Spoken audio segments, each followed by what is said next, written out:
Vamos lá, vamos lá. Continuando, parte 2 da nossa aula com osmose. Osmose é um negócio fantástico. Então, vamos lá. Que é osmose? Constitui no movimento da água. Opa, vamos de canetinha.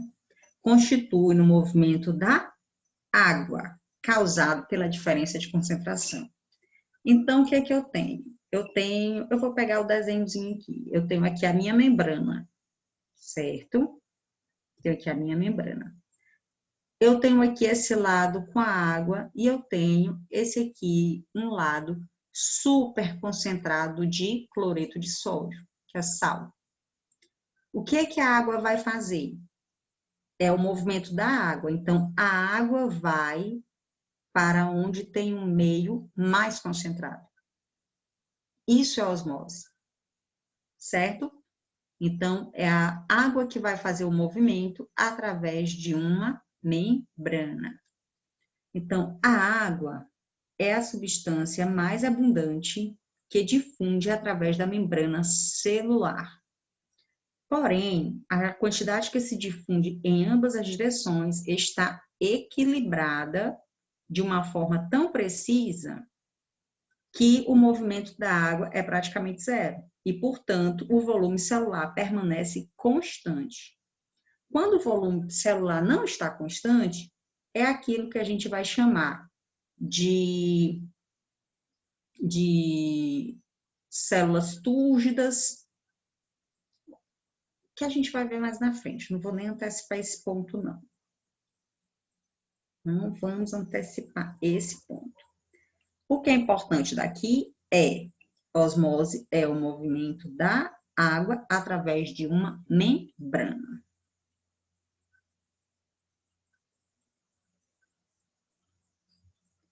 Isso aqui a gente já falou, né? Que a célula pode ficar túrgida, quer dizer, a célula só pode se contrair ou pode ficar inchada, porque tem uma diferença de concentração.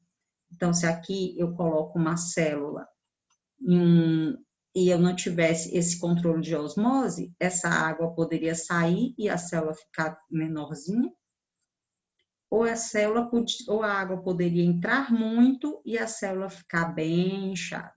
Esses dois movimentos a gente vai aprender numa experiência que vai ter lá na frente com os eritrócitos. Então, não vamos entrar ainda nessa história.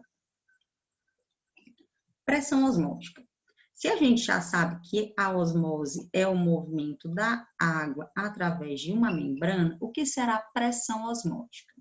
Pressão osmótica é a quantidade exata de pressão necessário para parar a osmose.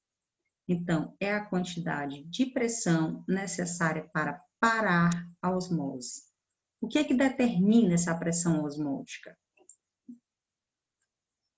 A pressão osmótica, a determinação da pressão osmótica de uma solução não é pela massa do soluto, não é pela massa do soluto. Mais é pela concentração do número de partículas da solução. Ou seja, quando eu tenho, deixa eu ver se tenho aqui na frente a fotinho da pressão já. Não, né? Então, eu vou desenhar aqui. Ou seja, vamos imaginar que essa água está passando para cá. Está passando, está passando, está passando. Se ela está passando, esse volume aqui vai estar baixando. Vai chegar uma hora que essa diferença aqui, ó, pronto, a quantidade de água que foi para lá já acertou a concentração, ou seja, o número de partículas. Já acertou, já deixou uma quantidade suficiente para a quantidade de água que eu tenho. Então, o que acontece? Essa osmose para. Essa diferença aqui da coluna vai ser a pressão osmótica, certo? A pressão na coluna de água vai ser a pressão osmótica. Então, se a osmose é a quantidade de água que vai fluir através desta membrana, tá aqui a membrana, se a osmose é a pressão de água que vai fluir através dessa membrana, a pressão osmótica é a pressão necessária para parar essa fluidez da água. Beleza?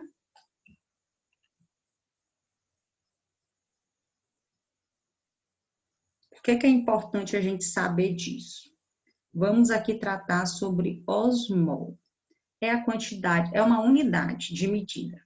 Então, é a unidade que expressa a concentração da solução em função do número de partículas. É o peso molecular grama do soluto osmoticamente ativo. Isso aqui é quando a gente trabalha osmolaridade, quer dizer, essa substância tem tantos osmol, quer dizer que é o número do peso molecular sobre a quantidade de água. Então, essa substância tem 3 osmol. Ela tem o peso molecular grama do soluto relacionado com o quilo de água. E a osmolaridade é a concentração osmolar, quer dizer, a concentração desse soluto expressada em osmols por litro. A osmolaridade ela é utilizada em estudos fisiológicos para a gente estar determinando a osmolaridade do líquido extracelular e a osmolaridade do líquido intracelular. Então, isso aqui é sempre relacionado com a classificação de soluções, para a gente saber se essa solução é uma solução hipertônica, hipotônica ou isotônica, a gente vai observar a osmolaridade dessa solução. Lembra que eu falei lá na frente a respeito das membranas serem permeáveis à difusão da água? E que a gente já fazia a experiênciazinha com os eritrócitos? Então, tá aqui. A tonicidade das células, ela é relacionada com essa função da osmolaridade e dessa função da permeabilidade da membrana. Se eu colocar tá aqui 3 potinhos, a gente vai colocar uma substância isotônica, quer dizer que essa substância iso, ela é igual, por exemplo, eu quero uma substância isotônica para aplicar no meu paciente.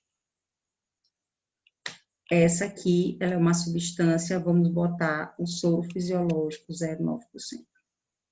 É uma substância isotônica, quer dizer, ela vai ser isotônica, ela vai ter a sua quantidade de soluto com relação ao plasma sanguíneo do paciente igual, que não seja igual, próximo, muito. Soro fisiológico 0,9. Agora, se eu quero uma solução hipertônica, vamos dizer que a gente fez aquele exame lá dos eletrólitos que a gente falou lá no capítulo 2. E a gente viu que o paciente estava com uma diarreia terrível, e estava com sódio muito baixo. Então, a gente vai fazer um soro fisiológico hipertônico. A gente vai pegar um soro fisiológico hipertônico para a gente colocar mais sódio com relação ao plasma sanguíneo. Vamos agora fazer uma solução hipotônica. A gente fez lá a avaliação dos eletrólitos do paciente e viu que o paciente estava com sódio muito alto.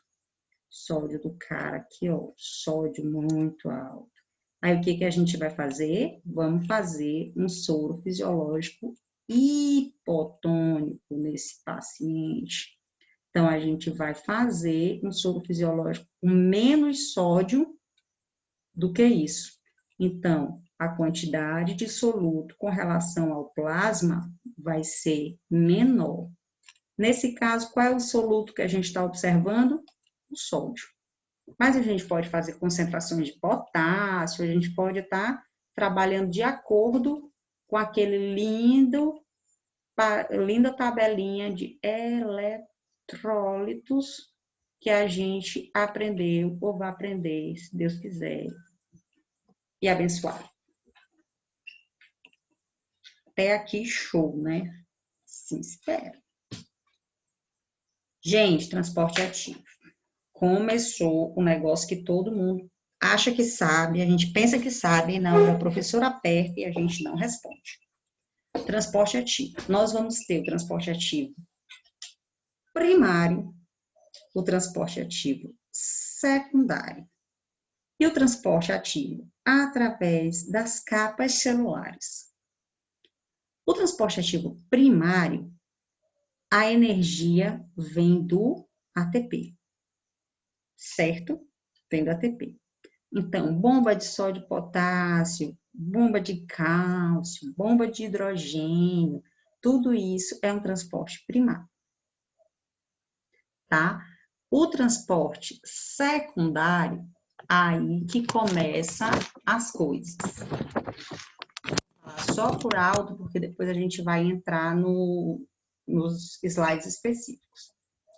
O transporte secundário, ele também trabalha cotransporte e contratransporte. É quando uma substância é carreada pela outra, ou quando uma substância só pode ser carreada se a outra for. E a gente vai já ver quais são as bombas de transporte e cotransporte que a gente mais vai utilizar. Vocês vão ver o quanto é comum no corpo cotransporte e contratransporte. E também através das capas de tecidos, aí vocês vão lembrar da aula de histologia, com toda a sinceridade do mundo. A primeira bomba que nós vamos ver. Bomba de sódio e potássio, transporte primário. Primário. Muito bem. Então, como a gente já viu, transporte primário, a energia vem de quem? ATP. E também depende da molécula que a gente vai estar transportando. Aqui a gente vai estar transportando principalmente sódio, sódio, potássio, cálcio, hidrogênio também transporta com transporte primário, o cloro também transporta transporte primário. Então, o transporte primário é a base da função nervosa. Quando a gente, essas bombas todas que a gente for estudar, quando estiver vendo potencial de membrana, potencial de ação, contração de músculo, estação muscular, a gente sempre vai trabalhar com as bombas de transporte primário, sódio, potássio, cálcio. Aí vem as proteínas transportadoras. Proteínas transportadoras, elas têm a parte alfa e a parte beta, são subunidades, certo? Vamos à proteína transportadora específica da bomba de sódio e potássio. Ela tem 3 pontos receptores para captar o sódio. Vamos colocar aqui o líquido e vamos colocar... Opa, troquei. Vamos colocar aqui o líquido extracelular e vamos colocar aqui o líquido intracelular. E vamos colocar aqui aquele valor que todo mundo respeita. Líquido extracelular, ele vai ter de sódio 142. Não vou botar nem mais as unidades, tá? Já estou bagunçando aqui. 142. E aqui ele vai ter 10 miliequivalente litro. Vou botar o sódio, o potássio também. De potássio, ele vai ter no líquido extracelular 4 miliequivalente líquido e no líquido intracelular de potássio, ele vai ter 140 miliequivalente litro. Por que eu coloquei essas unidades? Vou botar bonitinho. Por que eu coloquei essas unidades aqui? 142 miliequivalente litro, para a gente entender. Esse potássio, esse sódio primeiro, tá vendo que ele aqui na célula ele tem menos? Quem vai fazer ele ficar com menos? A bomba de sódio e potássio. Ela vai pegar 3 sódios e vai fazer, ó, aqui o percurso, eles saírem. Então, 3 sódios saem. Por quê? Porque ela tem 3 pontos de receptor para sódio dentro da célula. Mas, enquanto isso, ela tem 2 pontos de receptores de cálcio fora da célula. Então, esse cálcio vai entrar. Por isso que aqui tem muito cálcio, porque ele vai fazer o cálcio entrar. Então, sai 3 potássio, 3 sódio, entra 2 potássio. E assim ela fica trabalhando, mantendo sempre os líquidos intracelular e extracelular num padrão de homeostase. Essa bomba, ela é importante em vários e vários aspectos. É importante para controlar o volume celular, ela também facilita, ela também interfere na osmose. Ela é importante porque ela é uma base da função nervosa. Então, todo esse movimento de sódio e potássio, ele vai ser feito o tempo todo, durante todo o período e sob consumo de ATP. Então, é um transporte primário. Beleza? Vamos aqui. Fixando a importância. Importância da bomba de sódio e potássio: controla o volume, a maior parte do corpo incharia se não tivesse essa bomba para estar regulando os sais dentro do corpo. Ela é envolvida também com a questão do impulso nervoso. Então, o que a gente pode falar? Se a professorita perguntar. Bomba de sódio, potássio.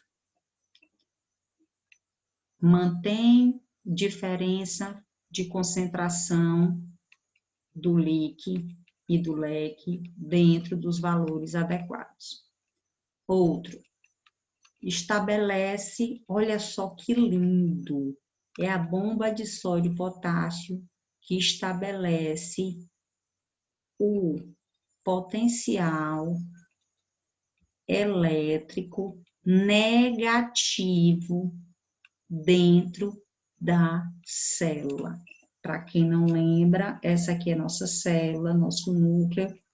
A membrana interna da célula, ela é polaridade negativa. Quem faz isso? Bomba de sódio e potássio. Outro ponto super mega, transmite os sinais nervosos. Lembra daquele desenho do sinal nervoso caminhando, que vai ficando positivo, vai abrindo mais canais, dependente de voltagem. Tudo isso também está interferindo na bomba de sódio e potássio. Repolarização, despolarização, que a gente vai aprender lá na frente. Outra coisa, controle de volume, do volume da célula, né? Do volume celular, também é através dele. E, já botei, né? Potencial elétrico, tá aqui. Gera sinais nervosos a partir da geração de potencial elétrico. Então, a bomba de sódio e potássio, transporte primário, movido por ATP, com gastinho de ATP, super, hiper, mega importante. Vamos ver qual é a nossa próxima bomba. Bomba de cálcio. A bomba de cálcio, ela também é um transporte primário. Ela tem, vamos lembrar a concentração do cálcio, né? Porque aqui ele está falando que o cálcio tem uma concentração baixa no citosol. Então, líquido extracelular, líquido intracelular. No líquido extracelular, nós temos 2,4 miliequivalente mol de cálcio. No líquido intracelular, nós temos 0,000. Não, era só 3, pronto. Mili equivalente litro. Muito bem. Então, essa bomba é que mantém baixa a concentração de sódio no citossol, ou seja, no líquido intracelular. A gente tem duas bombas. A primeira bomba, ela vai trabalhar na membrana celular, bombeando o cálcio para o exterior. Tá vendo? Mantendo o líquidozinho intracelular com pouco cálcio. Essa é a primeira bomba. A segunda bomba, ela vai bombear. Essa aqui é belíssima. Ela tá aqui, ó, nossa membrana. Essa segunda bomba, ela vai bombear cálcio para as mitocôndrias e ela vai bombear cálcio para o retículo sarcoplásmico. O retículo sarcoplásmico está onde? Lá no tecido muscular.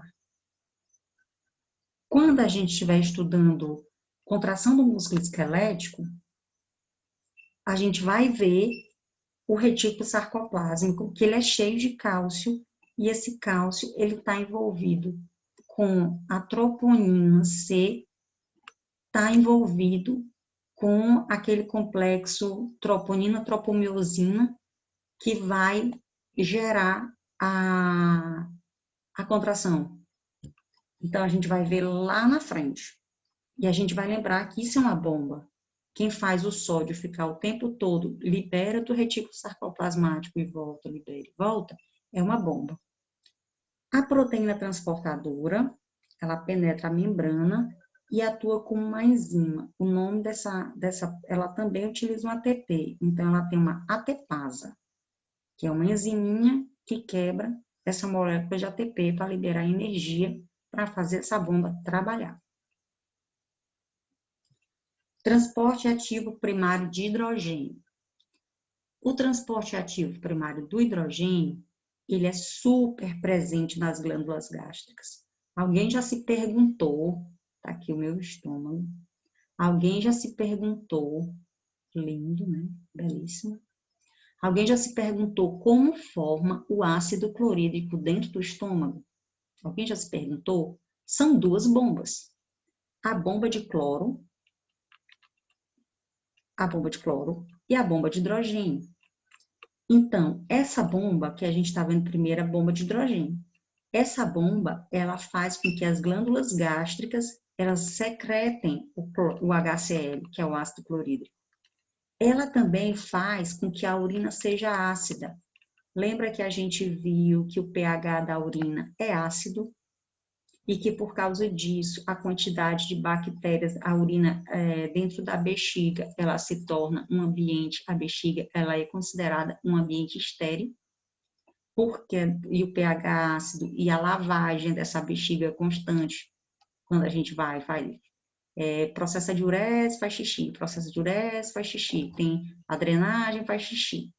Então, esse pH ácido da bexiga, da urina, vamos falar melhor, o pH ácido da urina, que ela é responsável por esse controle de bactéria, ela é relacionada com uma bomba de hidrogênio que está lá nos túbulos distais e nos condutos coletores corticais dos rins. Muito bonitinho, muito bonitinho. Então, o que essa bomba faz nos rins?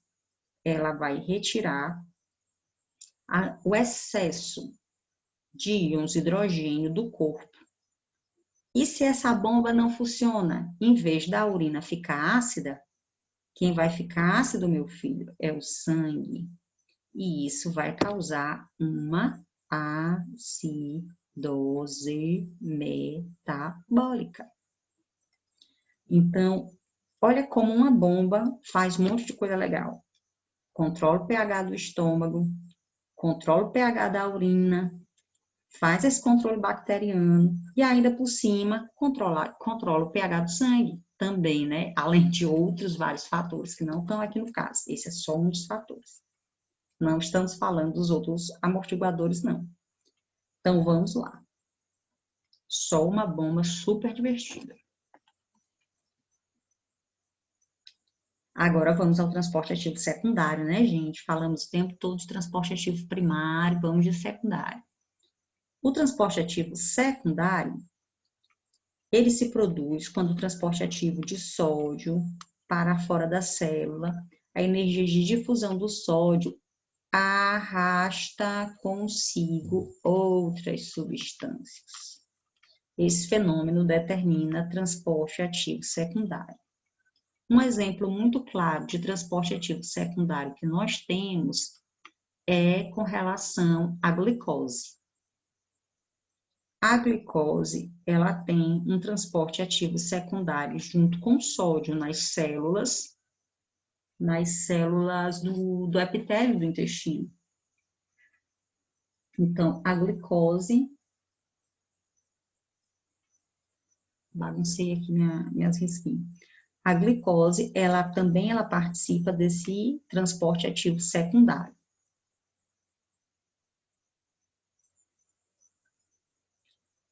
Está aqui, não vou precisar fazer o risquinho. Então, cotransporte. Cotransporte, a gente já sabe que o cotransporte e o contratransporte são transporte ativo secundário. Então, primeiro a gente vai de contratransporte. O contratransporte, vocês podem ver aqui, ó. Menino, o cotransporte, esse bichinho não tá muito certo, não. Ó, o cotransporte é quando a energia de difusão do íon arrasta outra substância. No caso aqui, a energia da difusão do sódio que está arrastando a glicose. É um cotransporte. Cotransporte. Ah, tá certo. Muito obrigada, garoto que não sabe ler. Então, o cotransporte da glicose. Quando o sódio ele vai entrar naquelas células do epitélio, ele vai entrar e uma glicose vai ser arrastada junto com ele. Então, é por isso que o soro caseiro, ele é colocado com açúcar, com glicose, porque facilita esse cotransporte, entendeu? A pessoa com diarreia, ela vai perder água, o soro caseiro tem. Ela vai perder eletrólito, o soro caseiro tem. E ela vai perder glicose, ela vai perder energia. Então, o soro caseiro vai dar energia para ela em forma de glicose. Por isso, a gente sempre fala para as mães, principalmente comunidade carente, tudo, que o soro caseiro ele é importantíssimo nos quadros diarreicos das crianças.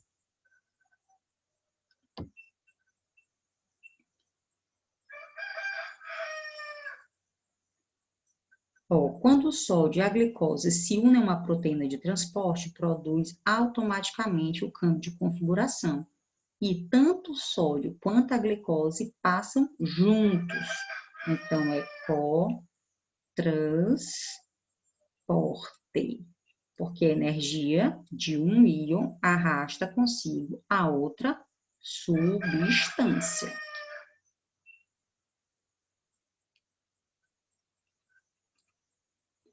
Vamos agora a aminoácidos e o sódio. Se produz da mesma forma da glicose. Se conhece pelo menos 5 proteínas transportadoras desses aminoácidos. Cada uma delas efetua um grupo de aminoácidos. Por quê? Porque as proteínas, elas são seletivas. Então, eu tenho 5 proteínas de cotransporte para transportar vários grupos de aminoácidos. Por quê? Porque depende das características moleculares desses aminoácidos. Então, nunca esquecer que essas proteínas de transporte, elas sempre são seletivas. Vamos ao tal do contratransporte. Contratransporte. O contratransporte é quando a substância, uma substância, se transporta ao exterior, e a outra substância vai para o interior. Por isso é contra, um vai e o outro entra. O íon sódio, aqui de novo, se une a uma proteína transportadora, a parte externa da membrana celular, enquanto a substância que vai ser contratransportada se coloca na parte interna. Então, tá bem aqui minha membrana, tá bem aqui minha substância. O sódio se une na parte externa para entrar, e a outra substância está aqui na parte interna, daqui substância 2, para entrar. E assim a gente faz o cotransporte. Um entra e o outro sai. Vamos a um exemplo de cotransporte, de contratransporte, por exemplo. O sódio e o hidrogênio a nível de rins. É um exemplo de contratransporte. Outro, o sódio e o cálcio a nível de várias células de tecido. Também é um exemplo de contratransporte. Certo? Então, um entra e o outro sai. Aqui, o contratransporte do sódio. Contratransporte do sódio. Na maioria das membranas celulares se faz, o sódio está na parte externa, o cálcio está na parte interna e eles são transportados, porque o cálcio, ele tem que sair, porque a quantidade de cálcio no líquido intracelular é 0,0030, 1 miliequivalente litro. E o sódio, ele tem que entrar, porque a quantidade de sódio no líquido intracelular... baguncei de novo? Não, tá certo. Então, o sódio, ele tem que entrar, porque a quantidade do sódio no líquido extracelular tem que ser menor. Depois, na gravação, se eu falei errado, alguém bota no comentário, que até eu me baguncei. Cotransporte do hidrogênio. Só não pede que eu regravar o vídeo, tá, gente? Bota no comentário e me amem desse jeito. Cotransporte do hidrogênio. Aqui também eu já falei. Que acontece aonde? Nos rins. Túbulo renal proximal. Os íons de sódio, eles saem aqui o tubo. Eles saem da luz tubular, passam para o interior das células tubulares, encontra os hidrogênios, eles são cotransportados para a luz. Então, um sai e o outro entra. Dessa forma, os íons hidrogênios, eles vão parar para a urina. Transporte ativo através das capas celulares. Isso aqui foi o que a gente mais viu em histologia 1. Meu Deus, como a gente viu isso? É um mecanismo básico de transporte de uma substância através de uma lâmina. Nós temos aqui uma substância, uma lâmina basal, tá? Tá aqui uma lâmina basal. Nós temos aqui o tecido conjuntivo. Nós temos aqui a nossa célula que nós queremos alimentar, do epitélio, que ele é avascular. O que é que vai acontecer? Essa daqui, ó, é da pele, vamos aqui. Então, ele tem que ser vários extratozinhos, tá aqui, beleza. Nosso tecido epitelial. Aí, o que é que vai acontecer?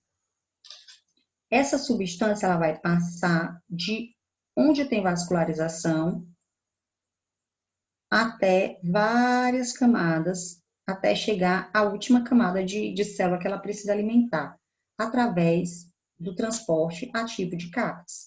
Primeiro ponto que a gente tem que saber, a célula, ela vai ser de um polo a outro. Nós sabemos que as células são polarizadas, elas têm o polo apical e o polo basal. Então, vai passando, essa substância, ela vai passando de um polo a outro. Vai passando por difusão simples ou por difusão facilitada, pelo polo oposto da membrana. Então, olha aqui, ó, a membrana basal. Aqui, olha só outro exemplo. Aqui é a luz do tubo. Eu vou apagar aqui nossa tela e vou usar o exemplo daqui olha, Érica, para você. Vou usar aqui o exemplo do PPT. Aqui é a membrana basal e aqui ele vai estar dando o lúmen do intestino. Como é que tu sabe que é intestino? Aqui é a microvelocidade, pequeno. Então, o que acontece? As substâncias vão entrar por esse polo e vão ser transportadas até o outro polo. Olha só o sódio saindo aqui junto com a água. Ele entrou e ele vai sair até o outro polo, certo? Então, transporte ativo através de capas.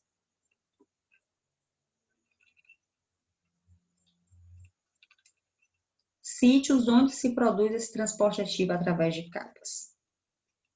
Intestino, são epitélios, tá, gente? Intestino, epitélio do túbulo renal, epitélio das glândulas exócrinas.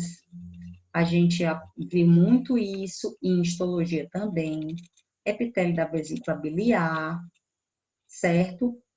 E na membrana do processo do plexo coroide do cérebro.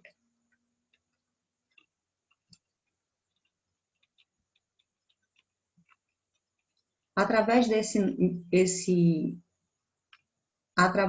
mecanismo que acontece a absorção de nutrientes, de íon, de outras substâncias, através do intestino, que foi aquele exemplo que a gente viu. Também acontece através quando a gente quer alimentar células, como a gente viu, que aqui tem tecido conjuntivo, aqui tem as camadas de células que são avasculares, e a gente quer passar pela membrana basal essas substâncias do sangue, levar nutrientes, é por esse tipo de transporte. Então, aqui nesse último, eu deixei para a gente falar. E se o Ateneu cai esse capítulo para você, o que você vai fazer? Você vai rir, você vai levantar a mão para o céu e rir, porque Deus te ajudou. Porque 4, 5 minutos para tu falar de um capítulo do tamanho da vida, tá bom demais. Então, vamos lá. Aqui o nome desse capítulo é Transporte de Substância através de Membrana.